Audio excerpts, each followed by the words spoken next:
Ang pagkakaroon po ng malinis na pangangatawan ay isang mabisang paraan para makaiwas sa sakit, lalo na po sa mga bata. Kaya sa pagdiriwang ng Global Hand Washing Day, nagturo ng tamang paghuhugas ng kamay at nagsagawa rin ng libreng dental services sa mga kabataan sa General Nakar, Quezon, ang GMA Kapuso Foundation. Imbis na may toothpaste, isinasawsaw na lang sa tubig ng 12 anak ni Margie ang kanilang sipilyo para linisin ang kanilang mga ngipin. Mas prioridad daw kasi nila ang makabili ng pagkain.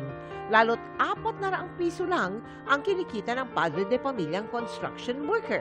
Basta tubig, yung pa sama ng toothbrush, tubig lang. Dahil po, Dahil wala akong toothpaste, minsan nadating naman sa buhay ng tao na nawawalan talaga ng pinansyal.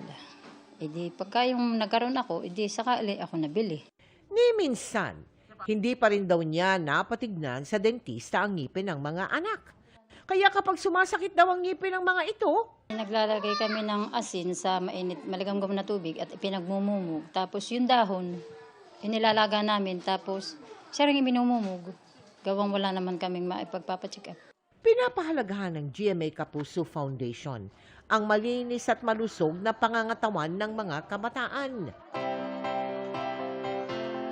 Kaya katuwang ang Philippine Association of Private School Dentists, nagsagawa tayo ng dental check-up, libreng bunot, at application of fluoride varnish sa mga mag-aaral ng General Nakar sa Quezon. Fluoride varnish ay tumutulong upang patibayin ang mga ngipin.